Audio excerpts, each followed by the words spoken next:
Hello and welcome back to I guess this is the fifth webinar in a series called the 5-week Body Language Mastery course. My name is Joshua Pellicer. Sorry if I'm a little bit late here, but I just got a really funny question from one of the attendees, Nick, who said he had a GILF, not a MILF, but a GILF, borderline GILF attack him in a bar the other day. We'll have to hear that later, Nick, if you're interested in sharing that story. I know you're at work, so maybe you'll have to just type it to me and I'll have to translate. Welcome to today's webinar. I'm very excited to teach it to you. It's the fifth in a series of 5-week Body Language Mastery course trainings.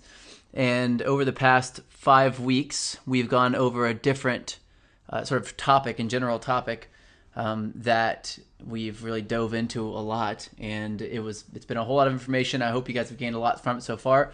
Today is going to be about a really amazing topic, so I'll kind of jump into it right now. We have a lot to cover, so might as well hop into it. The 5 pillars of sex appeal, what we're covering. Covering eye contact was the first one. Then we went into touch. Then we went straight into negative body language, which was one of my favorites, and probably if I had to put these in order of which one you should learn first and which ones will give you the highest amount of success the fastest, it'd be negative body language, and understanding that's sort of the keys to the kingdom there. Then we went over psychological space last time, which was really advanced and for a lot of people, and definitely some of the most advanced material that I teach. But I sort of snuck it in there, so I didn't really go into any really technical versions of anything. But we got pretty advanced. And then today we're going to go over dominant body language. It's a really great topic. And I did get a lot of participation on this webinar series, and I'm very happy about it, and lots of comments, lots of questions, lots of guys attending. So it's really great. And next week I am going to have a mystery topic that I'm going to go over, and I will do it. So next week you will see a note from me saying it's a bonus week, and I'm not going to tell you what it is. You're going to show up and you're going to find out. It's the sort of, like I said, the sixth pillar, the missing pillar of the 5 pillars of sex appeal. Probably the most important pillar for seduction. So if you're interested in that at all, then this is probably pretty crucial. But today, again, we're going to go over dominant body language. I'm going to go over this in a lot of different ways. The sort of important thing for you to know about this webinar is that I'm going to be showing illustrating some things, and some of them are motion generated, and I can't show you how to do it over the webinar. But most of the material that you're going to learn in here, you can practice, and I'll tell you how to practice it sort of in your house if you want to, or when you're walking down the street or whatever. And so you can start to practice it and sort of get a good feel for it. And I'll try to explain it as good as possible, so that you have a really good understanding. But if you have any questions at all, which I have a feeling that this webinar is going to get the most questions out of all of them, then let me know. Dominant body language is probably one of the most misunderstood concepts when it comes to body language in general, and it's not only is it misunderstood by a lot of people, it's also one of the most, I guess, overcompensated topics and overcompensated areas of study of body language. And it's because people who are really afraid of being submissive, or people who have been sort of walked all over in the past, sort of have this overcompensation of dominant body language, thinking that if you're either going to be bullied or you're going to be the bully, basically, is how people think. And so they overcompensate by being too dominant. And when you can become too dominant, it shows that you're insecure, and then it reveals that you're not confident, which totally reverses the effects that you want to have from showing dominant body language in the first place. So I'll sort of go into it now. So dominant body language shows your level of power and leadership within the interaction. This is a crucial sentence. If you guys need to take notes, I feel free to go ahead and do that. But you might want to write this down. Dominant body language shows your level of power and leadership. Now, what I mean by this is I mean that when people see your level of dominant or submissive body language, and they see this subconsciously, of course, they're gauging how powerful or how much of a leader you're going to be. And really what I mean by power and leadership is really what you're doing, if you want to get technical about it, is we are gauging someone's relative desire to or relative likelihood of fight or flight. Meaning, is this person more likely to fight or more likely to run away in a certain scenario. And so what we're doing is we're projecting this to people all the time. One group of people that are really amazing at reading dominant and submissive body language and take very good advantage of this are muggers, basically. People who attack people in the streets and steal their money. Thieves. The reason why is because they have to pick really weak targets. And if you're using submissive body language, I saw a special once, and I've read lots of stories and this sort of thing, but it's really cool to see an actual special on TV of an interview one time of a guy who was a mugger, and they said that people were walking out of the grocery store, and the mugger was sitting there talking about who they would mug, and they were saying why. And the thing that all the people that they would mug had in common is they all had a few of the traits that I'm going to tell you about today that sort of showed this person that they were weak. And of course, the mugger didn't really know why. They thought that it was that they were weak or that they would be an easy person to mug. They just had a feeling and they just went with it. Because of course, as you've been learning through this process, body language is a subconscious trait. We learn it subconsciously and we read it subconsciously. We learn it through mimicking, typically, and we read it because we learn through mimicking, and it's learned so early in life, it lives in our subconscious minds. So it speaks directly to our emotions. So this guy just gets a feeling that he can mug this person, and then, he's usually pretty right. This is what people call intuition, though it's actually not intuition, but it's what people call intuition. So I'm going to teach you today that, so in effect, I guess what I'm trying to say is that this webinar will keep you from getting mugged. That's not really true, but I know we got some lawyers in the audience here, so disclaimer. But it will show and present to other people that you are going to fight in the face of adversity instead of run away, and women find that extremely, extremely attractive, and that's something that I think you will be able to take advantage of. And Michael, just to kind of get that out there, says lawyers, muggers, same difference. You can say that because you're a lawyer. That's the only reason why you can say that. So anyway, so let's go ahead and go straight back into this. I don't want to spend too much time on this sentence. So your level of control and power is directly related to your desire to play the quote-unquote male gender role. And what I mean by the male gender role I'm going to go into in a moment, but I want to speak into what I mean by this. Typically, and I'll get into this again, like I said, I'll get into this in much greater detail in a bit, but typically we associate the different male gender role and the female gender role with different sort of dominance and submission. Male gender role being the dominant role, female gender role being the submissive role. And however that's changed and morphed over time, the sort of visceral response that we have to these different sort of submissive and dominant traits is still there. And one thing I didn't get to add to this webinar that after I was finished, I was like, God, I should have added that to it, so I'll go ahead and talk about it now, is that we actually have 3 different parts of our brain. And over time, these different parts of our brain have been developed and added on. Now, of course, that wasn't like, we didn't have this, and then as we grow, we get more parts. And it isn't like, since the early days of humans, we've had these only one brain, then we grew 2 more on the outside of it. It was more like we actually have the 3 brains. We have a human brain, a mammalian brain, and a reptilian brain. And these 3 different brains act or sort of control the 3 different sort of thought processes that we have. And sex lives in our deepest brain, and that's our reptilian brain. Our mammalian brain has a lot more emotional empathy, and then the and nurturing, and then the sort of human brain processes complex theories and concepts. And so what we do is, since our reptilian brain holds our sort of sex drive, it's still we're still associating sex and a lot of the things that we like about sex and that we find sexy in women and that women find sexy in men. We're associating those things on a reptilian level, which means they're still very much like that guy's got strong and that girl's got big breasts and therefore she's hot, and that's kind of how it is. She's got big eyes, big breasts, childbearing hips. Maybe that's a little less attractive than it used to be. But these different gender roles are associated with that, and the submission part of that is very directly related to this sort of reptilian idea that we can control as men. And over time, we've sort of weaned ourselves away from this, but the reptilian desire from a woman to a man to be dominant is still there. So a lot of women feel like they don't have a lot of choices because not a lot of women are dominant, not a lot of men are dominant.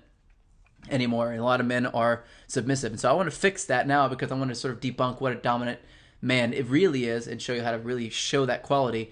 And when I started using this sort of area of my life and getting dominant body language sort of in control, I had a whole new group of women that were attracted to me, and these were the women that were always done up, always sort of hooking up with the, if I'm not sure if you've ever seen this website before, but this website called hotchickswithdouchebags.com, I think, and pretty funny website. But basically, it's like mind blowing how these really hot girls are dating these or hooking up with these really ugly, terrible, orange painted douchebag guys. And so the problem with that, the reason why that is because these guys are sort of internally framed and they are dominant, even though they're idiots. Okay, so we got some people thinking that site is great. I can only see so much of that website, then I start to want to, freaking shoot myself. But let's go a little bit into gender roles first. So that's sort of the first thing we're going to cover here. And I want to go over what the traditional gender roles were and what the new gender roles are, and sort of break some myths, and sort of bust some myths about gender roles and what it means to be playing the male gender role. So the traditional gender roles for men and women, the male gender role was that of a provider or physical provider. So that would mean that I physically go get food. I would go gather nuts and berries. I would find animals and hunt them and kill them and bring them back. This was the physical provider. And then the physical protector was somebody who was big and strong, someone stronger than the rest of the people around him, so that they could, or knew how to fight better, so that they could protect anybody who was in the tribe or in the group. And that was sort of how it was for a very, very, very long period of time for us. And this is sort of the mammalian idea of a gender role. You have someone who is a provider and protector, someone who is the other role. And so the female gender role traditionally was that of the nurturer, physical nurturer. And that means rearing children, raising children, feeding the family, things like that. Now, if you think about this is really bled into a lot of our current day and modern day concepts of attraction. But it's not the same anymore. Something's changed. There are men who are weak and frail, to be quite honest. And they are, doing better with women than guys who are big and muscular and strong. There are guys who are broke and have nothing and can't provide anything. And they're doing better than guys who are rich and powerful and whatnot. So the question is, what the hell's going on here? I mean, how come all of a sudden we have this flip-flop from the traditional gender roles into what we have now, into a new gender role, a series of gender roles? And that thing that switched it over to the new gender roles was society. So the new gender roles are now based on social rules and not so much based on physical rules anymore. Because whenever we added this sort of outer layer of our brains, we added a new role and level of role playing to our society and to the different genders. And instead of it being all physically based, which was the mammalian part of everything, and to be honest, the reptilian part too, now we have almost pure social associations with our gender roles.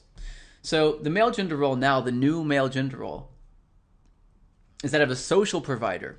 And a social provider is somebody who doesn't necessarily need to be the person who knows how to go out and bring everything in, doesn't need to have a lot of money, or doesn't need to be able to go out and hunt and whatever. But instead, because they are high on the social ladder, they get things done for them. So this is sort of the new game, and that's one of the reasons why I've sort of been able to crack this code of of getting lots of sort of value for my gender role and sort of playing a really dominant role, in my groups and in general in society, is because I've been able to harness the power of social providing and also the following, which is social protecting. So now the male gender role is social provider and social protector, because we have social rules that have changed the game. It's not survival of the fittest anymore. If you took I think I talk about this in the Tao of Badass, but if you take, a guy who is an executive, CEO, who's frail, who is weak, old, overweight, slow, hard, poor eyesight, and you took a young, strong intern, who's, just tattooed up and rough and young, but, 28, 20, 25, and just at the peak of their performance, and you put them in the same room, who's more likely to survive in that room? Well, I guess the real question is, it depends on the context of the room, doesn't it? I mean, it depends. If it's a cage match, I think that's pretty clear. The younger guy's probably going to win. If it is just a boardroom and the intern walks in, the intern has more to lose. So if they, hit the CEO, they're going to be tackled immediately. They'll be carted out, and then they'll probably go to jail, be tried, or get some massive fine and be sued. And the problem here is it takes away that intern's ability to provide and protect in society. So now they are lower on the food chain, and they're less attractive and less dominant. So the ideas of dominance have changed drastically over the years, and that's sort of what I wanted to reframe here. The female gender role too has a new role, a new sort of face, and that face is the emotional nurturer. So the emotional nurturer, the empathizer, is another way of putting that. So women, the sort of new job, a new role for women now, instead of being solely focused on raising children, which it's not that way anymore. There are a lot of single dads, there are a lot of stay-at-home dads as well, and it's perfectly acceptable within our society for a father to raise the children, and it's perfectly acceptable in our society for a woman to earn the money and to provide and protect for the family. But besides the traditional gender roles, the emotional nurturer is typically going to be the female. So women are still very associated with this empathizer, emotional nurturer. And what an emotional nurturer will do is they will it's their job to draw out the emotions and sort of make you feel as a man, just in general, make you feel something, make you feel safe to emote as a man. And that job of the female, sort of the new female gender role, is what our new sort of the new society sort of push on to women now.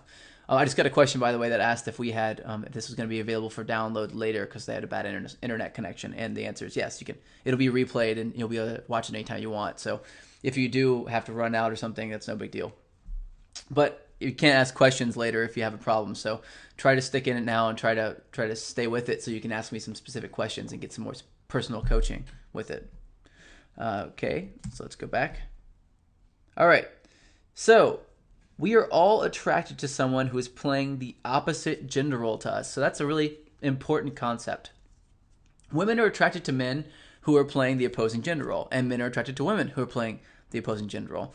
But the funny and more important thing is that we attract people who are playing the opposing gender role that we're playing at that moment. And because we have the choice to play whichever gender role we want now in society. Like if you decided today that you wanted to be an emotional nurturer, you could do that. You would totally survive in society.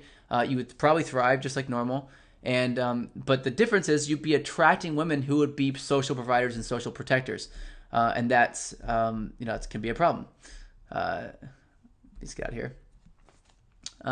So that can be a huge issue, and a lot of women actually have this problem too. Women will start to play the male gender role in society because they're trying to fight with or sort of keep up with the guys in their work environment. And so this has sort of been a massive shift for women. They've gone from being sort of stay-at-home moms and more submissive to accidentally becoming more dominant and playing the male gender role, the social provider and social protector. And I'm not saying that women don't want to do that. Some women do want to do that. Michael was saying is this feminism, and really it's what feminism has become. The traditional idea of feminism really sort of sprung from the women's equal rights movement, and the women's equal rights movement was saying equality for women, which is completely great, but women didn't want to be the same. They wanted to be equal, and that was the problem. And so a lot of guys sort of had this massive reaction to this, and I don't blame them really, because they're basically saying, hey, look, we want to be equal to guys. And the guys looked at that like saying, well, now I have to fight you for everything. I'm gonna have to be submissive, and I don't want to be submissive. I want to play the sort of dominant role.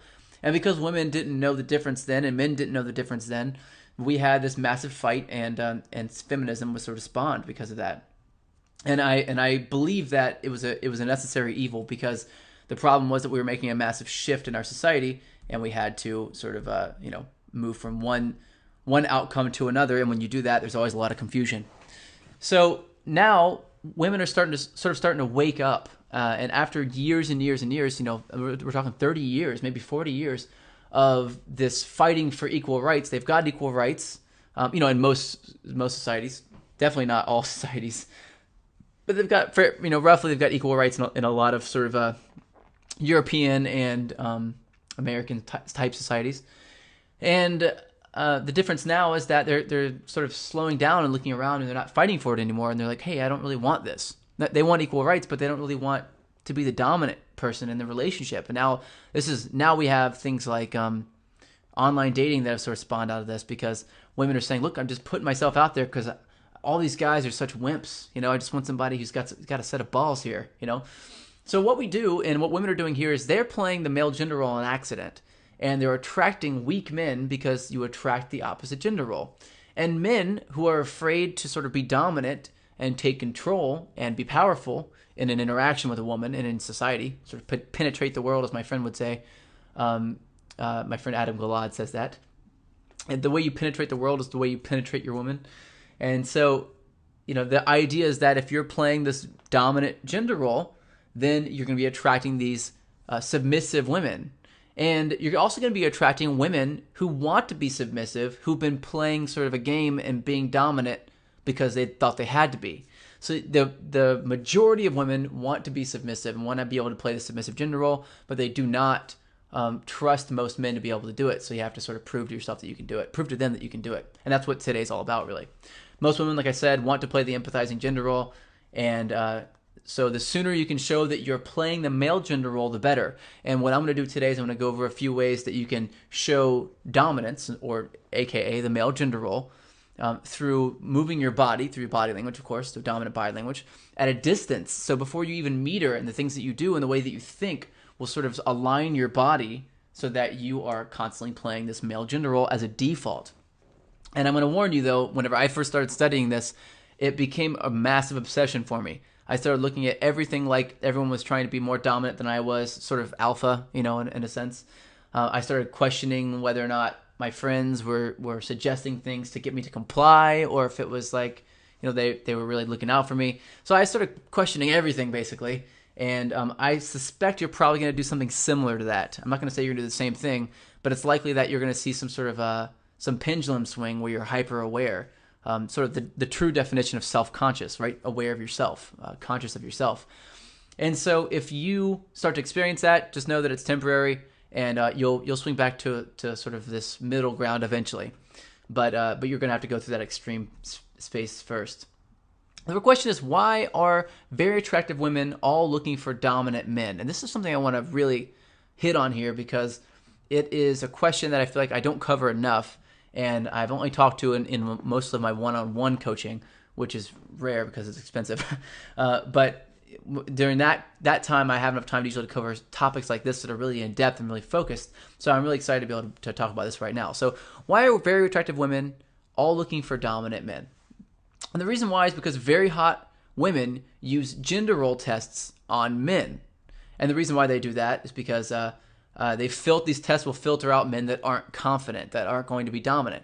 Because so many men want these women because they're very, very attractive. They have to start to filter out these men to figure out which ones are truly confident.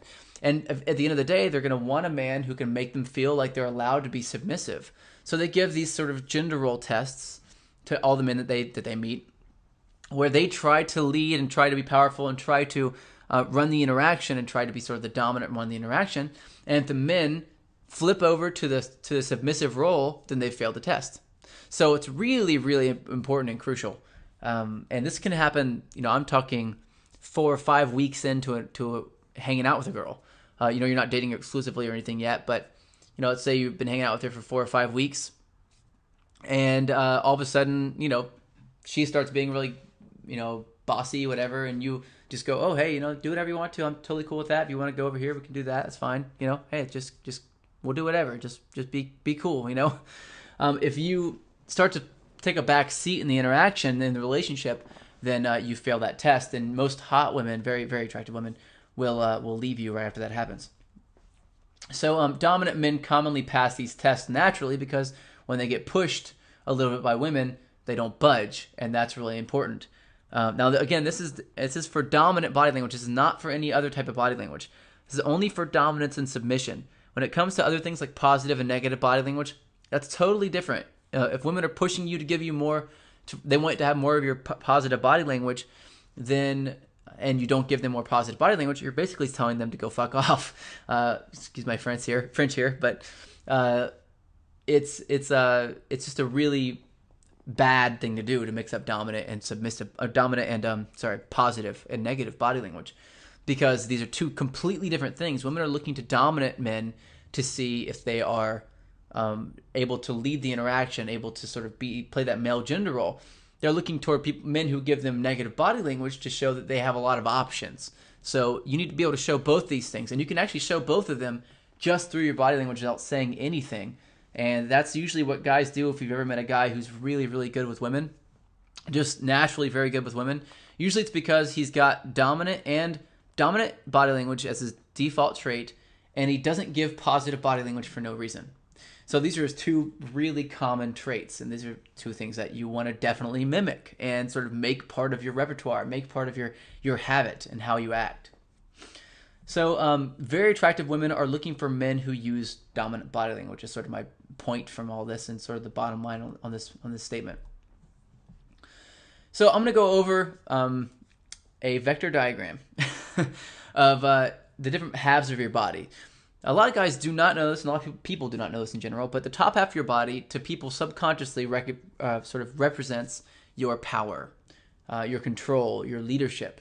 And the bottom half of your body represents your sexuality, your sexual prowess, and your sexual confidence.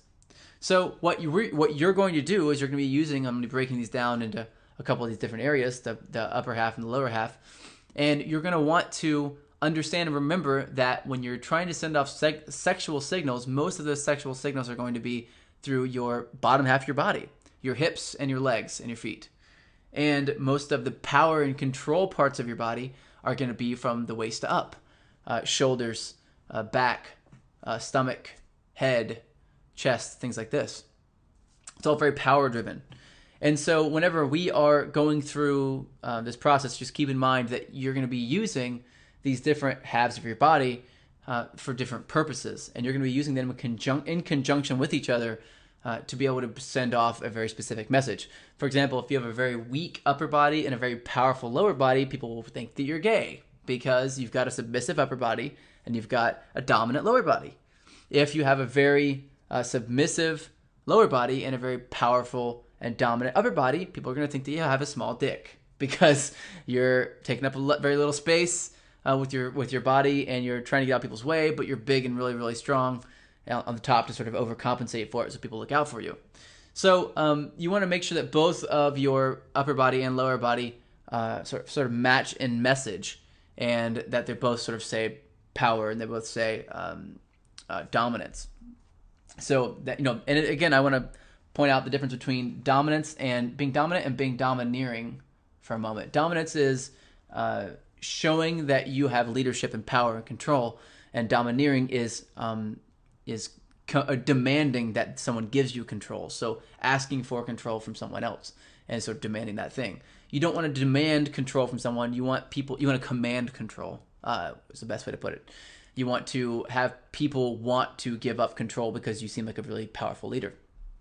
So the three things we're going to cover today are shoulders, head, and legs. And we're going to cover these three different areas of your body in a few different scenarios so that you know exactly how to use, how to have your shoulders sit, how to have your head sit, and how to have your legs sit, because these are probably the three top components to dominant body language. There are other areas too, but the shoulders, head, and legs are probably the three biggest ones. So definitely check those out. We're going to be going over those today, so I'll be hitting on those sort of one at a time here in a bit. Each one shows a different level of fear or of confidence. So women and men are both actually looking to your shoulders, your head, and your legs to determine your level of fear and confidence around a subject or situation that you're in. And what your goal is, or your sort of mission here, is to show this dominant and confident body language and lack of fear in every situation that you possibly can, unless you're trying to show that you're afraid for whatever reason. Usually I think that If I were to try to show that I'm afraid to someone, it's usually to get in for something like to play to someone's weakness or something, and say someone's kind of being a huge dickhead, and I want them to sort of dig a hole for themselves. Then I can feign fear and feign that with my body language.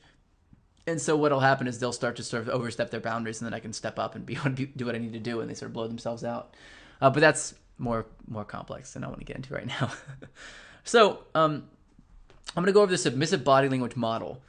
First, the weak or submissive upper body, so from your waist up, reveals the fear of confrontation. If you have, and I'll go into what a weak and submissive upper body looks like, but if you have a sort of weak or submissive upper body, it shows that you're afraid of confrontation. This is probably the number one way that people can tell whether or not you're a target for some sort of physical bullying or something like that. If you feign power or feign like a powerful upper body, people will test you sometimes to see whether or not you really are confident and dominant. And it's your job to pass those tests. There are a few different ways of doing that. I can get into that a little bit later on. If you guys have any questions, just write them down. I'll go into ways to do that. So that's one. And then a weak or submissive lower body reveals a fear of ridicule. So not wanting to sort of be in anyone's way, always wanting to please everybody. So this one's people pleasing if you have a weak lower body, and then it is fear of confrontation on the top, outside of the upper part of your body. And keep that in mind, because if you think about it now and you think about looking at somebody that has a really weak upper body, and I'll go into what that means in a bit, then you notice that they seem like they can be easily picked on. Maybe you feel bad for them because you were picked on when you were younger. Maybe the natural tendency is to actually be meaner to them or to sort of look down on that. I don't know, whatever your natural reaction is, that's the natural reaction you would have. But you're having that reaction because this person has a weak upper body, and it seems like they're afraid of confrontation, so they're less likely to sort of lash out at you. And again, if you look at someone who's got a weak lower body, then it sort of reveals that they're afraid of being made fun of. They need to please everybody. And so we're going to get into how to show a powerful upper body. So again, a powerful or dominant upper body reveals a lack of fear of confrontation. So sort of I wouldn't say that they're looking for confrontation, but it would show people that you're not afraid of confrontation, essentially, that you're okay with it, and that it's a sort of natural process of your life. Sometimes you have to confront people, sometimes you have to sort of talk to them and get things out. And then a powerful or dominant lower body reveals a lack of fear of ridicule. So sort of, I don't really care about anybody else, and I don't really care what they think. Now, a lack of fear around confrontation and around ridicule is what makes up confidence in a man. And a man who has good dominant body language is considered to look and feel confident to women. And of course, confidence is the number one attribute and quality that women look for in attractive men.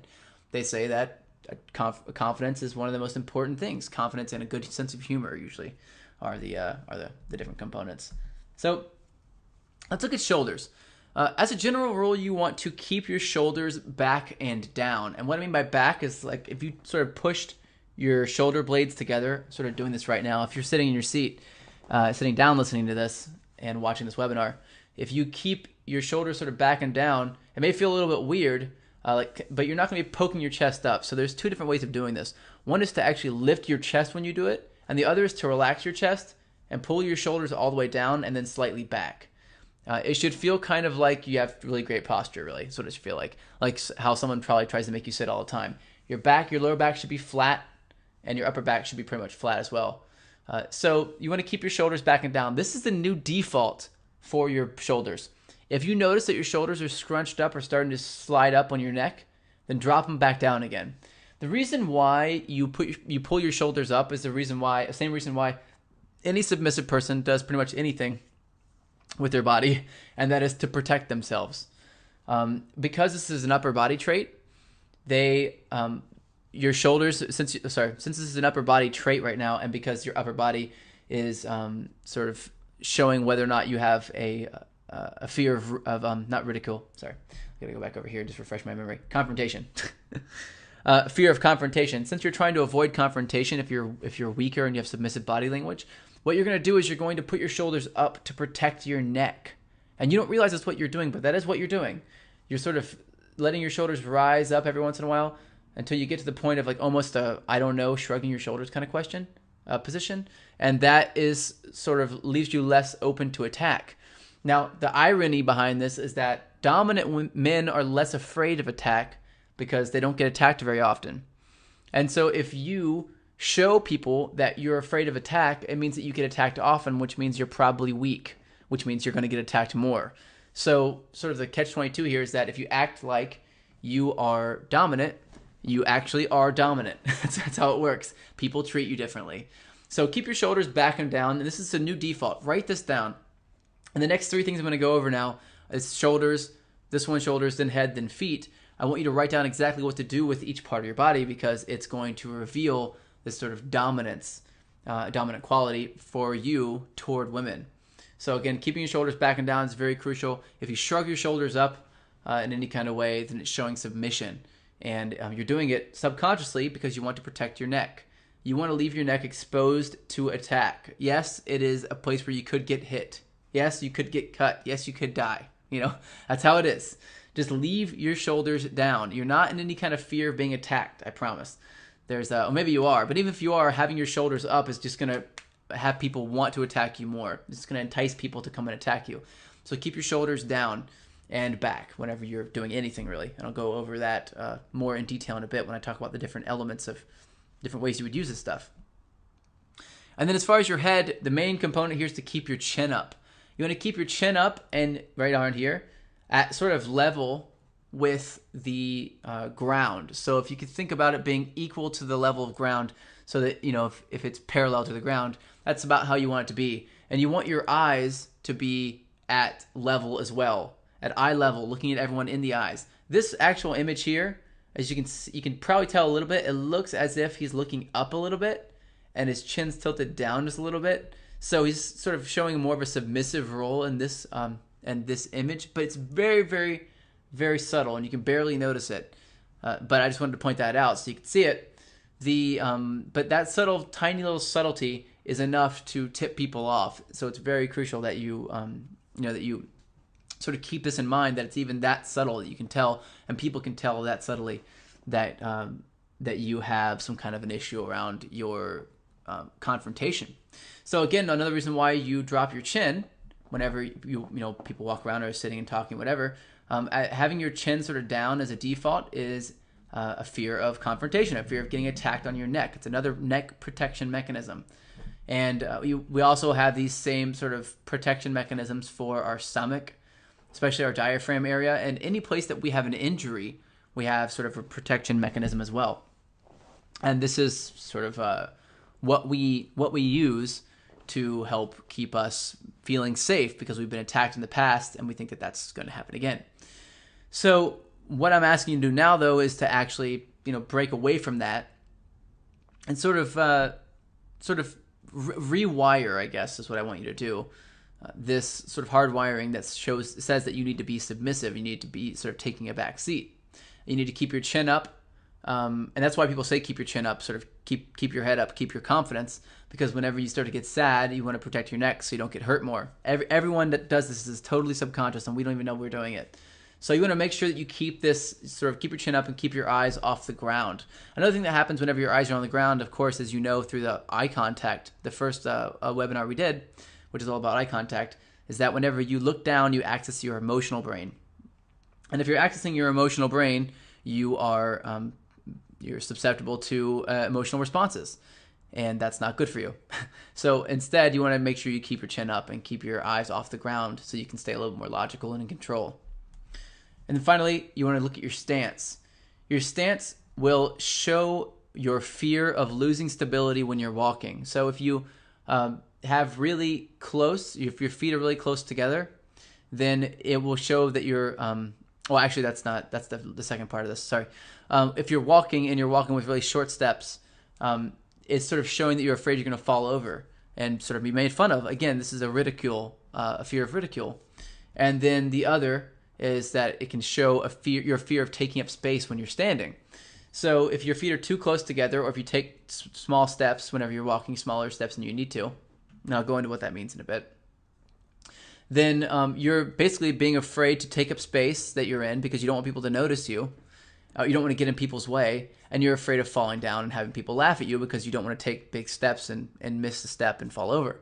So again, lower body is all based around ridicule. You are afraid of being ridiculed, and so you are taking smaller steps, and you are standing with taking up less space. And you want to make sure that you have both of these things sort of corrected, because people will ridicule you more whenever you are afraid of ridicule. That's just kind of how it is. I know it sounds kind of mean, but when people see that, you're more of a subject for ridicule if you are taking smaller steps and you're standing close together. This is a weak and submissive body language trait, and you need to rewire that. You also don't want to, of course, take up too much space, which I'll get into in a bit. So I'm going to go over the three sort of, I don't know what these are, the trifecta of dominant body language. Sitting, standing, and walking. These are pretty straightforward. I can also go into eye contact later. If you guys do want me to talk about that, I can do that. There's a way to have dominant eye contact, but I really have to went over a lot of that in the eye contact section. And it's pretty much straightforward, but I'll go into it anyway. So I'm going to go into each one of these three different elements, and I'm going to continue from there. But I'm going to basically tell you how to do each one of these so that you come across as dominant to women and powerful to women instead of coming across as submissive and weak and sort of slimy and weird and creepy, which is all associated with submissive and weak. So let's go straight into walking first. Now, walking is usually the first thing that women will notice about you. It's the most obvious and most interpreted form of body language. And the reason why is because it involves two things. One, it involves distance, meaning that someone's far enough away from you to be able to walk. They're not right up in your business. And the other is that it involves motion. And motion catches our periphery, and a peripheral vision accepts motion more than it accepts sort of detail. So if you sort of stand here and you sort of notice your periphery of what's around the screen, and you stop focusing on the screen, you'll notice that if something's moving in your periphery, that it's easy to see, but you can't see the detail. And if something moves in the corner of your eye, and that's why it's called the corner of your eye, because it's in your peripheral, you sort of turn and look over there in that direction. Now, what you want to do is you want to show, and again, because it's your peripheral and it's all happening through your vision and it's at a distance, you're processing all this stuff from your subconscious mind. And I guess a couple of weeks ago, maybe a week ago, I got this bum attacked me and my girlfriend at the ATM. I'm not sure if I talked about this last time or not, but basically attacked us at the ATM, and my immediate thought was to put my hand up, and I pushed him. And he basically screamed and pushed a trash can over and then flipped out and left.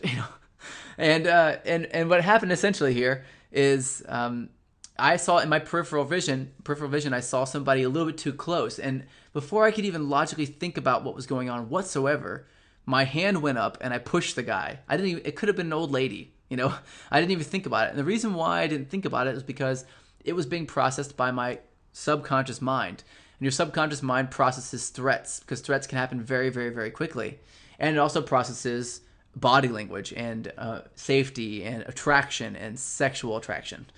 And so this is all happening through your subconscious mind. And whenever a woman sees you walk by in the corner of her eye, she's going to sort of have this pattern somewhere in her subconscious mind that says, when you see this sort of movement in this sort of pattern in the corner of your eye, that means there's an attractive person over there. And what happens is women start looking at you. So when I go over the walking thing, one of the biggest and most amazing things that I've seen that sort of happened since I've been walking this way is women start to stare at me a whole lot more. I got a lot more attention from women, and I got a lot more eye contact, a lot more smiles, a lot more coy sort of like turn away and look back and look away again, then women approaching me and talking to me and asking me about stuff randomly, sort of giving me an approach invitation to say, hey, come talk to me. And that happened a lot more once I started getting this walk down and when I got the dominant body language down, because it projects confidence. And since you're walking, it's projecting confidence past a lot of people. I taught this walk, the specific way that I walk, to the ad director for Axe body spray. And it's the guy who makes all the ads for Axe, the really funny ones. And he thinks them all up, and then he builds them, and then he produces them, and they do really well. And he has to study a lot of attraction stuff in order to understand this. And I coached him for a long time and helped him sort of develop a lot of the sort of subtleties of the brand, sort of the ads in the brand. And one of the things that I did is I sort of taught him how to walk with confidence, how to walk with power. And when he did it, he said he would walk down the street, and it was just unbelievable the kind of responses he would get from women that he never got before. I mean, he's, skinny guy, glasses, curly hair, Swedish, just kind of like he looks completely harmless. But when he started walking this way, he instantly got a massive amount of attraction from women. So keep this in mind and definitely take notes here. So it is the most obvious and interpretive form of body language for women. And submissive walking, just to kind of give you an idea of what it looks like, submissive walking is your eyes are on the ground, you're taking short strides, your shoulders are scrunched up, and your chin is down. Now think back on any time you've walked in the past.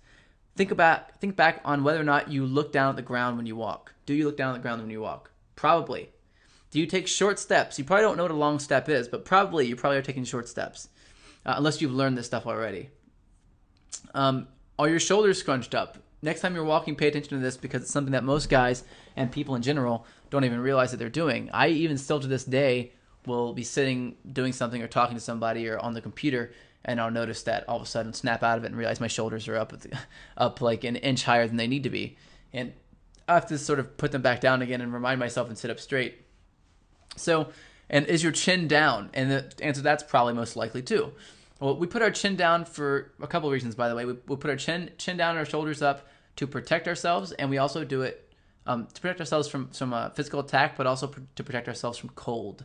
So if you're really cold, it's really important that you warm your neck, like you wear a scarf or something, so that you can still keep your head up when you're walking, so you can still show dominant body language to these different women that you're walking by. And what most people do is they'll tuck their chin down, roll their shoulders forward, and take really quick steps whenever they're cold, because they're submitted by the cold. They're sort of submissive to the cold, and they want to get out of that sort of environment. It's uncomfortable, and so we all do this. And so what I'm asking you to do now is trying to, we have clothing to be able to handle this. Again, yeah, Michael says rain as well, and rain is definitely another reason why people will do that. They're trying to get away. They're trying to run away. It's sort of a fight or flight instinct that we have to get away from the elements, to save ourselves, to run away. It's a flight response. And so if you constantly have a flight response, then you can't possibly have a fight response. And so I've had a lot of really good responses, like I said, from switching over from a typical flight response to sort of having a new found fight response. And I've got a lot of really great things happen in my life, not just with women, but also with business especially, and getting a lot of attention outside of that. And so my friend used to say that the best way to do this, to sort of walk properly, is to walk like you have the biggest dick in the room. And I guess that's probably a good way of looking at it, but it's not very descriptive, so I'm going to go into descriptions now. A dominant body language and an attractive body language for women, from women toward men, as far as we're concerned, is that our eyes need to be at eye level. We need to have long strides. Shoulders need to be back and down, and our chin needs to be level and up. So let me talk a little bit about long strides for a second and tell you what that means. Whenever you step, and imagine that you are stepping, and if you were to walk and have it so that you were going heel to toe, which means that your heel is the first thing that touches the ground, and then your toe is the very last thing that leaves the ground, and you do that with both feet as you're walking, what you'd experience is a stride that's probably two to three times wider and longer than your common, normal, everyday stride, the one that you probably use as a default. You can take fewer steps to get where you're going and still get there in the same amount of time. And that's sort of the idea behind taking long strides. Now, most guys do not take long strides because they're afraid they're going to fall down. And I will warn you that when you start looking up off the ground and taking long strides at the same time and keeping your chin up, you are going to probably fall at some point. I remember when I first started doing this, I did it with like a new pair of shoes that I had that I wasn't used to. And I got these boots. I had a series of these like sort of short boots. They look like cowboy boots, but they're short. They're Italian style. And I maybe had a 2.5 or 3 inch heel on the back. It's like a regular cowboy heel. And it's wooden, so when I was walking, people could hear you coming from a mile away. And when I first started walking in this, I wasn't really used to it yet, and so I'd walk too fast or I'd walk too wide, and I couldn't really get in my swing. And I rolled my ankle once, and then another time I stepped on I was in the middle of a crowded club, and my heel hit some water, and I slipped on this ground, and fell and like grabbed a table on the way down and dumped all the drinks off. It was just a mess. It was terrible, but the truth is that I've gotten more positive responses from this than any negative ones, and that was as bad as it got right there. Whenever I fell down. People laughed, and then they helped me up, and then they bought me a drink, and I hung out with them. And it's like, oh my God, I can't believe that happened. But I was after that happened though. I guess the real thing that happened in my mind is as I thought to myself, is this really what I've been afraid of my whole life? Falling down, and then getting made fun of. I guess that Franklin says he said, yeah, okay, so he said he fell down. He's walking, he fell on the steps, and everyone was cool because of his reaction. His reaction wasn't sort of that of sort of weak and scared. And so what it really debunks is this idea that when we're younger, we have this concept that if we fall over and we slip or something, everyone's going to make fun of us. Because why? Well, it's because kids will make fun of you. That's kind of how it is. But as you get older, that thing never leaves. It sort of stays there, and we fall into this thought process, this idea that we can't fall, we can't do something stupid, or everyone's going to make fun of us and we're going to look dumb. But that shows submission. So then we are afraid. We're afraid of something, and our lives are sort of driven by fear. And our bodies start to show that we're afraid of confrontation and we're afraid of ridicule.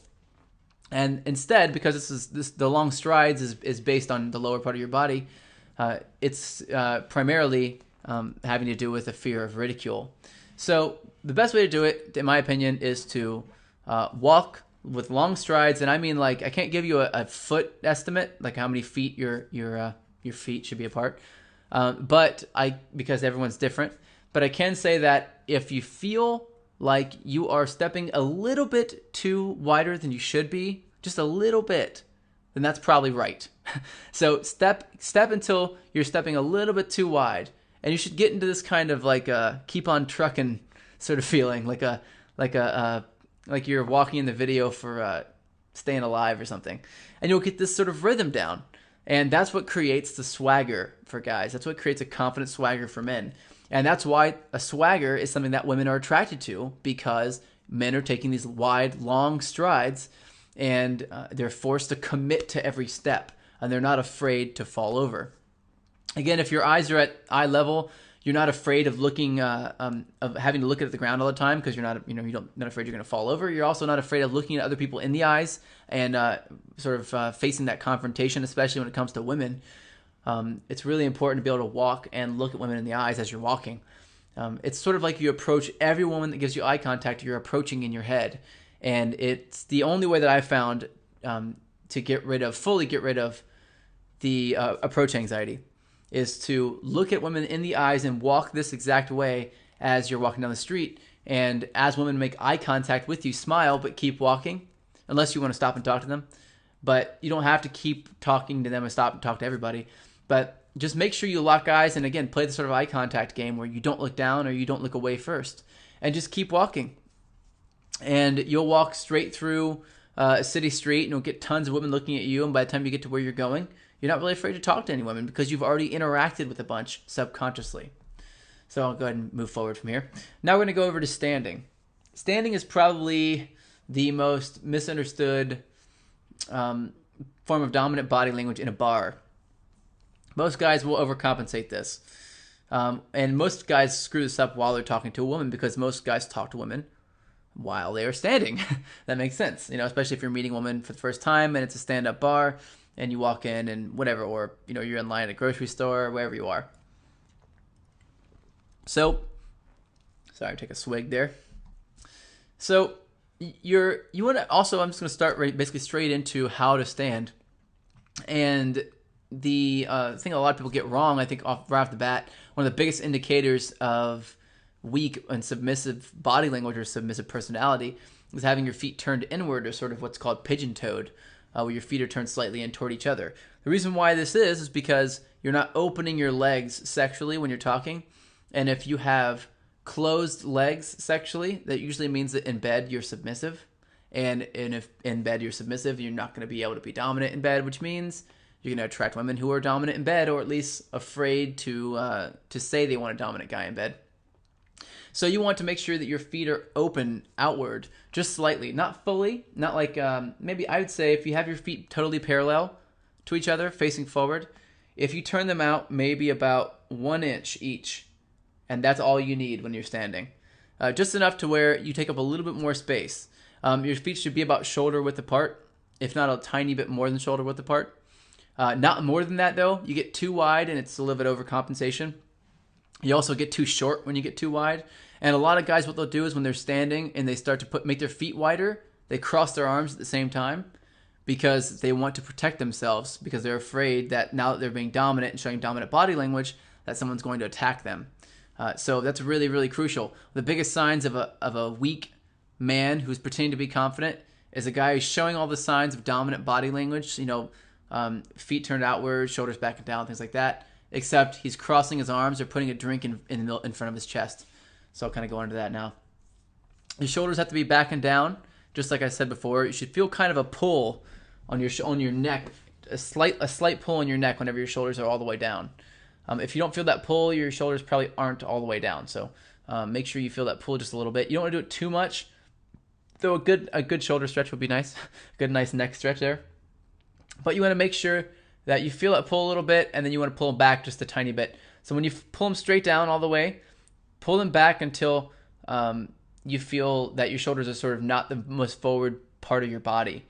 At that point, you've got a pretty solid sort of a soldier stance, and that's a really attractive stance. And that's one of the reasons why a lot of women are attracted to sort of men in uniforms, because they've been trained to stand a certain way and with a certain kind of posture, and that posture is dominant body language posture. And we don't think about that as a culture, but that really is what it is. It's part of that process. So I'm going to continue here. We're already an hour into this, so I want to go ahead and speed up maybe a little bit. Do not drink guard. That means take your drink and put it in front of your chest while you're talking or standing there. Do not cross your arms unless you're freezing. And do not lean toward or lean over to talk to people. This is very crucial. If you're showing dominant body language but you're leaning over a bunch, it's going to be an incongruence, because your body language is showing that you're dominant, but since you're leaning forward, you're appeasing and appealing to everybody around you, which means that you're probably not dominant. So you're going to throw a lot of weird triggers and weird switches for women. They're not going to feel comfortable. So you want to make sure that you have no drink guarding, which means your drink is not in front of your chest. It's down by your side. You want to make sure your arms are not crossed. If you can keep from putting them in your pocket, that's good as well. Don't do that. But if you have to put them in your pockets, that's okay. Just don't roll your shoulders forward whenever you do it. And my typical response is to either touch them with your hands or to use them to sort of motion as you're talking. Point to things, sort of use hand gestures, things like that. And of course, don't lean toward them when you're talking and then lean back. That's called pecking as well. And that's sort of a big no-no for negative and positive body language. But again, for dominant as well. So again, your weight, I didn't go into this yet actually, so I can't say again, but your weight of your body should kind of be more on your heels than on your toes. If your weight is on your toes, and you don't know this, but if you think about it, you're standing up and your weight is on your toes. It's on your toes because you're ready to spring into action to run away. We do this automatically when we're in a fear position or we're in a heightened awareness position. If you're comfortable and confident and dominant in a position or any place, you're not going to need to be on your toes, because you're not going to feel like you're going to be attacked, or you need to spring into action because you're going to be comfortable. So what you want to do is keep your weight slightly on your heels more than on your toes. It feels really weird at first, and you have to bend your knees just a little bit probably, and just to kind of get used to it. But keep your weight a little bit more on your heels, and you'll be standing up, erect and sort of back a little bit. If your head is like way too back and you're leaning your head backward, then that's an overcompensation too, and that's not good. It looks like you're afraid you're going to get punched in the face. Don't do that. The proper way to stand up straight, by the way, is to imagine that there's sort of a hook on the top of your head, like a little loop on the top of your head, and there's a rope there, and the rope is pulling you upward from your head up. and that's making your body straight. It should sort of expand your entire body at once, and it should be on the crown of your head, sort of the top back part of your head, sort of where all the male pattern baldness is. And that area is where the sort of, you should pull it from that area. That should be the uppermost part of your head. It should be the sort of the uppermost part of your body. It should be the top back of your head. And that's how you know that your head is up in the right position. And your weight should be slightly backward on your heels. So if your weight is sort of in an asymmetric position, meaning more on one leg than the other, like you're leaning toward your right side and your left leg has very little weight on it, then make sure you're leaning on your back foot, which means you're leaning on the foot that's farthest away from the person you're talking to. This is a negative body language thing, more so than a dominant body language thing, because you don't want to lean toward them on your weight with your weight on the front foot until you've already built rapport. But as far as dominant body language goes, if you're going to have a default, your default should be to lean on the foot farther away from them and lean on your heel a little bit on that foot. That's sort of the bottom half of your body and how you handle that. So another tip for standing at the bar, this is a really good one, is that everybody's tendency when someone brushes up against them or stands near them in a bar is to move to give them more room. But if you can stand, when someone walks by you, you stand your ground and you don't move, then you are going to have a massive amount of, first of all, you have a big realization, and that realization is that people are not going to treat you poorly for not moving out of the way. They're going to give you more respect for not moving out of the way. I know it sounds crazy, but it's true. So if you start to, if you move out of the way a whole bunch, if you see them coming, then move. If they don't have enough room, of course, and you see them coming, you can move out of the way. But if you don't see them coming and they sort of spring up on you, don't move. If they do have enough room to get by, then don't move. Let them go around you. Let them walk around you. And that's what you want to do. Start to take control and take up your space. And this is a crucial component to being sort of dominant. Say you're standing, you walk up to a bar, you sort of put your arms in the bar and you're waiting for the bartender to come give you a drink. And the guy next to you starts to lean into you a little bit while he's talking to a girl. He's sort of backs into you a little bit and stands there. Well, you need to stand like a goddamn rock. I mean, you need to be like a pillar. And when he hits you, he needs to go, oh shit, sorry. Turn around and say sorry. If you move out of the way, he's not going to say sorry. But the goal is not to get him to say sorry in the first place. It's just that you're not going to get that kind of respect. So what you want to do is you want to stand there. Don't look at him. Don't worry about it. Sometimes I would actually lean into guys when they would come in and sort of post up on the bar right next to me. I'd actually lean toward them a little bit, and then they'd move out of the way. And then I had more space in the bar, and I'd take up that space. When I plant myself down, I would put myself there, and that was my spot because I deserve that spot. Guys who sort of use dominant body language, who feel dominant as men, take up the space that they're in, but they don't take up more space than that. And that's sort of a really common and powerful concept for dominant body language. Take up the space that you're in, but not more than that. But definitely take up the space that you're in. It's your space. You are there. You deserve that space. Someone else does not deserve it more than you. You deserve it. So that same kind of concept will come into play with women. If you're with a woman and you someone else wants this woman and you don't have sort of the utmost power and dominance in the situation, then you are going to automatically think, well, I want this person, but they might deserve this person more than me. But no, don't think that. You deserve the hottest woman. You deserve that space you're standing in. You deserve good drinks. You deserve good service. You deserve respect. You deserve everything you want. And so you have to stand up for it. And part of that fear of confrontation bleeds into your body language, and that shows submission. So you want to make sure that you're not afraid to confront to get what you want and get what you need. I've had to fight guys for women a lot in bars, a whole lot in bars. Not physically fight them, but we'd have like a dominant body language off, like an alpha off. And I've had guys that have beat me out on that, where they just knew what they were doing more than I did, especially in the very beginning. And I've had a lot of guys lose that to me, and I'm a small guy, and I just know what I'm doing when it comes to this, and people give me a lot of respect for it, and women like me a lot more for it. Anytime you're hitting on a girl, I've had guys lie to me. I've had guys come up to me and say, hey, it's my girlfriend. And I'd be like, really, what's her name? But my old reaction would have been like, oh man, I'm so sorry. I didn't mean to do that. I'm not trying to be a dick, blah, blah. I would just apologize profusely and then leave. And then, leave her alone. And then he'd walk up and he'd hang out with her. But the truth is that That's usually not the case. Usually guys who come up to you in a bar and say, hey, it's my girlfriend, usually they're just trying to be dicks and they want you to leave so they can hit on her. Like I said last time in the last webinar, I had a guy one time right in my ear screaming at me, like just calling me names, saying he's going to kick my ass, saying that was his date that I was talking to, and I was in seduction, so I didn't flinch at all. And he did it for about, I don't know how long it really was, maybe about 1.5 minutes, 3 minutes, and then felt like forever.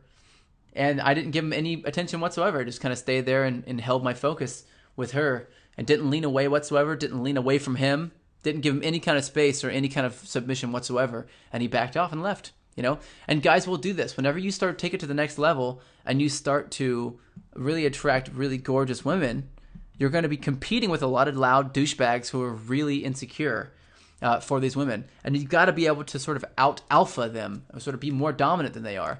And it's not a matter of like making fun of them or anything, nothing negative. It's just a matter of saying, look, this is my space. So, if we need to go outside, we need to go outside. If you need to go outside and fight somebody for your space, sometimes you got to do that.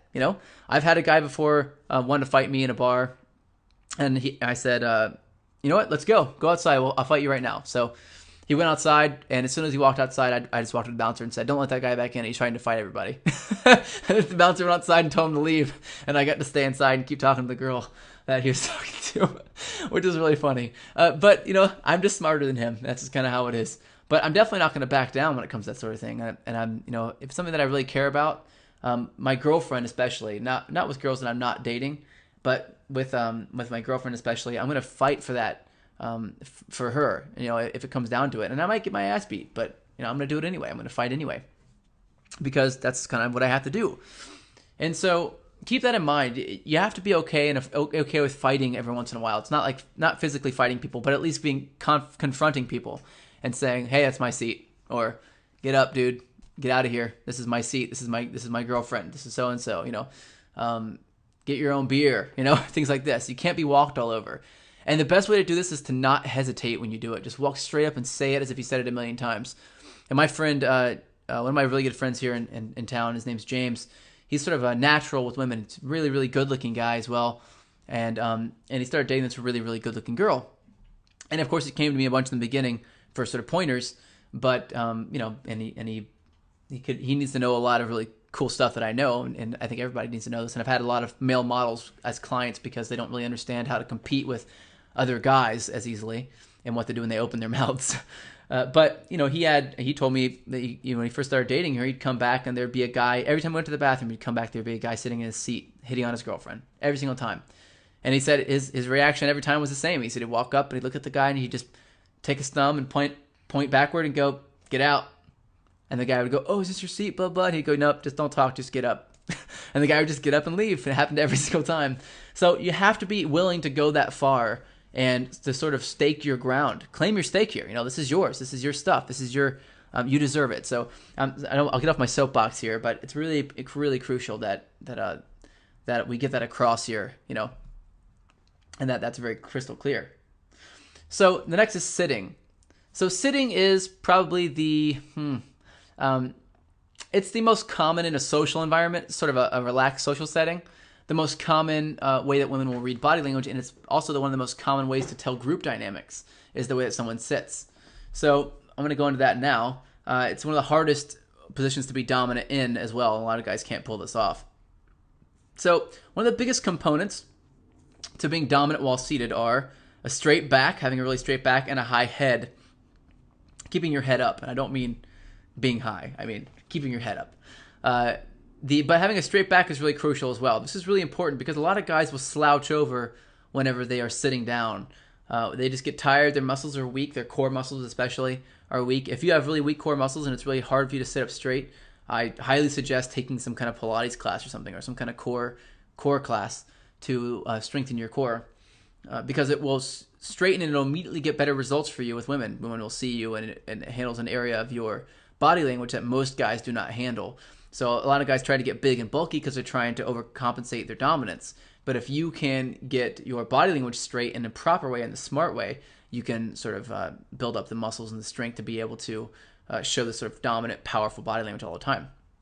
Again, having your head high all the time as well will sort of hurt your lower neck sometimes, because it's a muscle that a lot of people try to relax when they're chilling out, when they put their head to the side, forward and backward as well. They sort of relax their neck. Your legs should be about shoulder width apart when you're sitting. Maybe a little bit more than that. You can actually go almost as far as 1.5 your shoulder width apart. But at least I would say shoulder width apart. You don't want to keep them too close. Your knees should not be so close that they're the same width as your hips. That's not right. If you're doing that, you're sitting in way too a submissive position for body language. You want to keep your legs open, out, expressed, wide as well. Again, this is a very sexual concept. The idea that that you are opening your legs basically in this conversation, literally opening your legs and taking up space so that you it's kind of like saying that you have such a big dick that you need to open your legs so that you can get some air in there. But that's not the direct translation obviously. But it does sort of come across as this really powerful and dominant quality. So keep that in mind. You also want to slow down your movements. This is a really crucial concept. If you slow down your movements, your hand movements, your eye movements, your head movements, you'll also slow down your speech. So if you do this while you're sitting down, then you'll be sort of calm, collected. You'll be able to lean back and stay back, and you won't get too close. It won't be as tempting for you to lean forward when you're talking. Let me see. Okay, yeah, got a statement. Let me see what that was. I think it was Scott said. I think a lot of guys feel like he was kind of talking about this concept of keeping your legs closer together. He said a lot of guys he thinks that are sort of protecting their groin in that same area, like, oh, I got to protect myself. And yeah, I think you're probably right about that too. It's not just about taking up space, but it's all about protection. But again, you have to be open to attack. One of the big things I realize is that if you're open to attack, people don't attack you. But if you're closed off and you're protective, people attack you. That's just how it is. I learned that in a lot of different ways in different areas of my life. It's sort of like people are just afraid to attack somebody who's dominant because they're afraid of the repercussions for that. And it's it's a really scary thing to go up against somebody who's got very powerful dominant body language. So you want to slow down your movements, which will slow down your brain actually, and will also slow down your speech pattern. If you have a problem with speaking too quickly, I speak very quickly. I lived in New York for a while, and everybody speaks pretty fast there, and everyone goes pretty fast there. So I try to stay in a position of where I'm really keeping my movements slower so that I slow down my body. It also keeps my brain clear, and it helps me focus. But it also will keep me from leaning forward and sort of falling down in this neediness and giving this neediness in my body language and dropping my head. One of the things that people do is they drop their heads a lot when they're sitting. If someone sits down next to you, don't move or make yourself smaller in any kind of way unless they need space to sit down. That's important. Do not move unless they need space. And look over and go, would I need space if I were them? And if the answer is nope, then don't move. Take up as much space as you want. But if they need space to sit down, don't be a jerk. That's overcompensation. A lot of guys get into... I'm not sure if you guys know about this, but pickup arts is a pretty popular thing for a lot of guys. They start studying how to pick up women.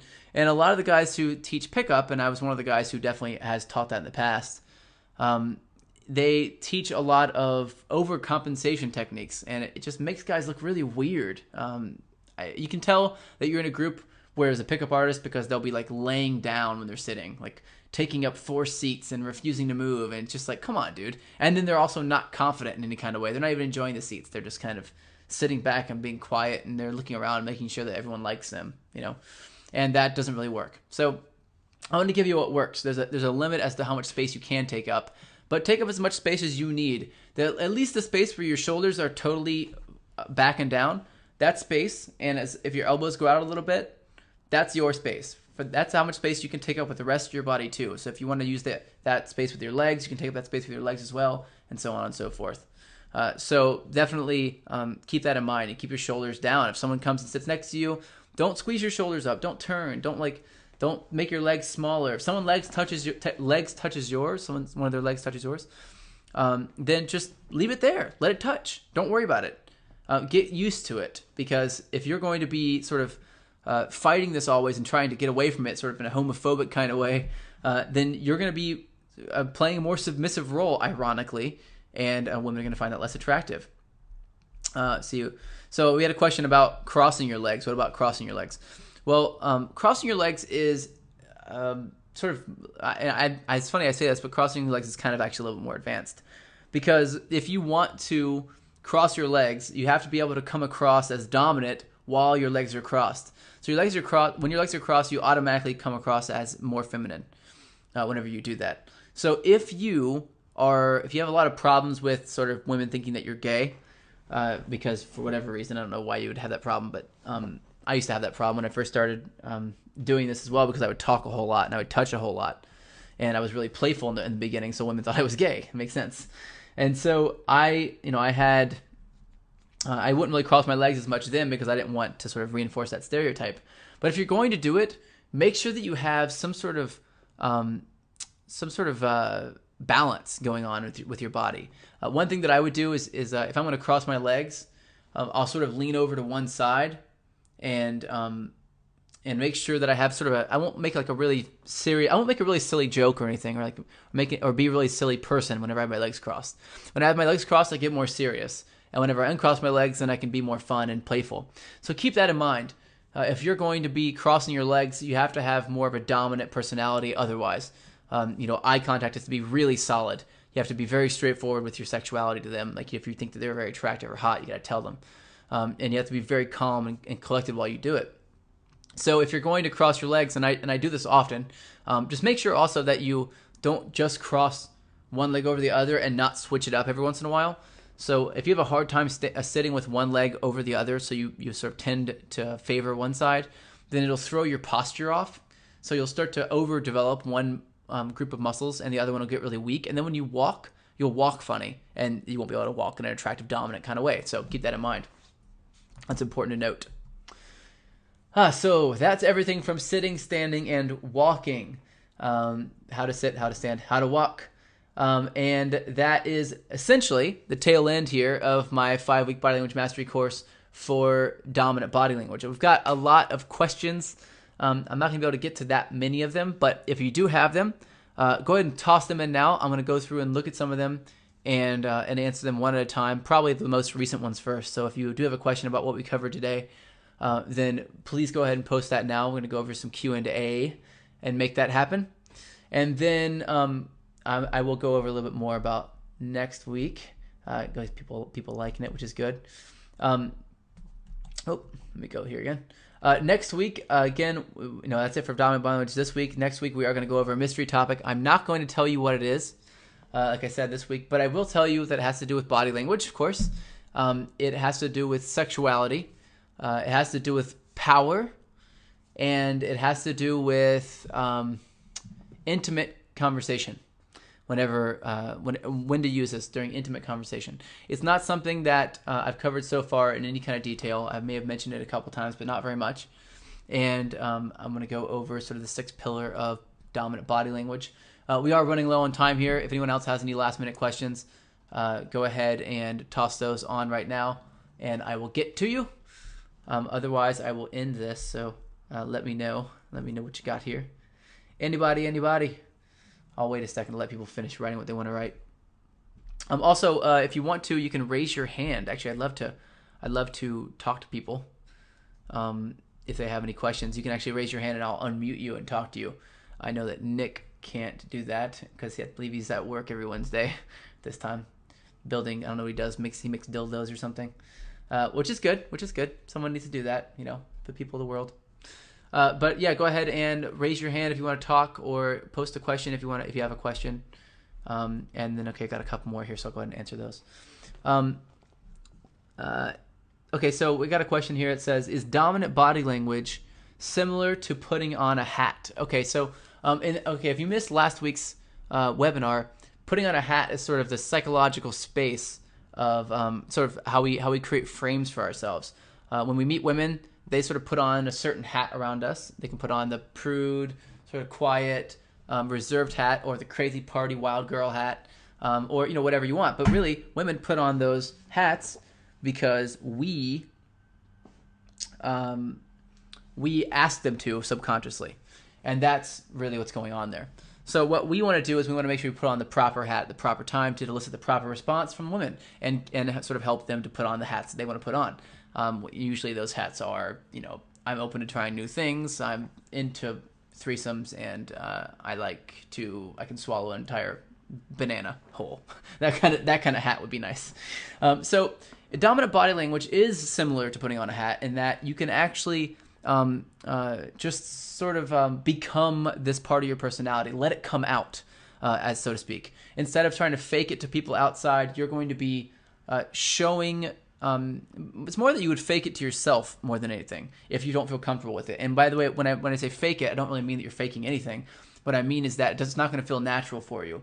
So you're going to feel like you're faking it. So what you're going to be doing here is you're going to put on a hat. And what I used to do is I used to put on the hat of somebody that I could think of, like some man that I knew. I had a lot of different characters that would show me this sort of dominant body language. I had a weird sort of style, though. If you watch The Doors, it's a movie with Val Kilmer. He's playing Jim Morrison.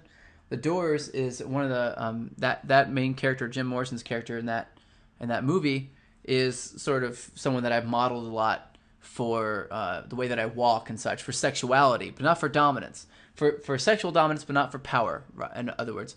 And then for power, I've modeled a few other people. I've looked at, some people are real, some people are fake. I've actually modeled cartoon characters, actually. There's a cartoon, an anime character from a show called Cowboy Bebop, and his name's Spike. And he's a sort of a guy who does martial arts and stuff, and he's got like the perfect amount of serious and joking and sort of my frame. It sort of looks like me, and he's got this same kind of build as me, but he's a really dominant guy. And so I figured that I'd model him. So you want to find somebody who's considered to be pretty dominant, that has your same kind of frame and body type, and you want to model them. And when you put on that hat, you to really just think what they would do in this situation. And there are a lot of really dominant characters, and we can actually keep a running list if you guys would like of dominant characters from TV or movies or books, whatever. It doesn't really matter. Or people in real life, people who are fictional. People from history who are alive or dead, whatever. And we can sort of keep this running list if you guys would like that. And just sort of over time. We do have a members area. If you haven't logged into the members area, we've got some new things unveiling about it here pretty soon. So you can check it and check that out. And you can actually have conversations with me in there. So that's good. You can actually post a question and things like that inside that members area. As well. So you can go ahead and do that. If you want to keep the running list within there, we can do that. So we have one last question here, and that's all I have time for. It's from Franklin. He says, is there a mindset you try to keep in your head to remain dominant during banter? He says that he finds that a joyful state at times makes him too animated, and I totally get that. So if you're during banter and during the sort of attraction stage, you're going to be keeping a sort of lighthearted feeling, a lighthearted personality. But you also have to keep this dominant body language as well. Otherwise, you don't really get to you sort of come across as submissive, and that's when women think that you're gay. So you don't want to do that. So instead of sort of coming across like you are sort of weak in that sense, let me make sure I'm still on here. Yeah, we're good. Okay. Instead of risking coming across like you're weak, you want to make sure that you keep your sort of feet that same width apart as well, and that you sort of shift from foot to foot from time to time. You want to be able to move your weight from one foot to another, but not in a rocking fashion. Like you don't want to rock from one foot to another often, like left, right, left, right. You look kind of strange if you do that. Instead, looks like looks like my audio went out there for a second to some people. So I'll kind of repeat what I just said there. So instead of leaning forward and leaning back and sort of rocking from left to right on the on your feet whenever you're talking to women, you're going to be essentially squaring off, but then very slowly and over time shifting which foot you put your weight on, and that will sort of keep the negative positive body language flowing. And again, Franklin, you're right. I see another question you got there, a statement about the sort of ebb and flow of body language, and then also you'll be able to essentially keep this dominant body language traits as well. But again, all the notes I gave you for the standing section here still stand for banter. Don't cross your arms. You'll be role playing a little bit more, but make sure your shoulders are backing down. That's so crucial. It's so important that your shoulders are backing down. If they're not backing down and you sort of shrunk them up a little bit, you'll come across as extremely submissive, and you do not want to come across as submissive whenever you're talking to a woman, especially whenever you're bantering. So keep that in mind. Guys, it's been very awesome. I had a great time with this course. 5-week body language mastery course was a great success here, and I really got to talk about some very advanced and very awesome concepts. I'm really happy that this is the 5th one here, and I'm very happy to be able to show you guys a bonus webinar next Wednesday. It'll be at the same time, and it's going to be absolutely free. I mean, you've already bought your seats for this thing, so I'm going to tack it on as a bonus just to sort of push it over the edge here to give you a little bit of extra training and stuff. And you guys have been really cool, so I'm totally happy doing that for you. Can't wait to reveal those concepts. It's going to be a little bit shorter than these. It'll be the same kind of graphical interface, though, with the same really cool jumping from topic to topic concept. And I really appreciate everyone's participation and showing up and everything. So I'll see you next week around the same time, and I'll send out an email to everybody just to remind you that that's going on then, and we'll continue. Thanks a whole lot, guys, and take care, and keep reading The Tao of Badass. If you haven't read it all yet, definitely read it. If you have read it, you may want to go back and start to reference it a couple times now and get back into it just to make sure you're still on top of everything. And I do have a couple other courses. I have a Hacking Attraction course, which is a DVD training course. It's an sort of boot camp in a box. And then I have the membership area, the Advanced Coaches Prep course, which is a video every couple of days for me, training and teaching you some really awesome concepts, about 7 to 12-minute videos. So check those out as well. Right now, there's I think you can only get those if we offer those to you. So you have to wait till we offer those to you. But wait for that offer, and when you see it, jump on it, because we don't offer them very often. And then I am doing some in-person boot camps coming up here. I think in the next couple of months we'll have a couple going on. So if you do want to jump on one of those, shoot me an email. The email is joshua@thedaoofbadass.com, and I'll go ahead and actually type that in here so that everybody gets it down like that. If you do want to shoot me an email, feel free to go ahead and do that, and I'll be able to get back to you on that and give you a little more details about anything that you guys want to know about. Thanks again, and I will see you on the flip side, guys. Take care.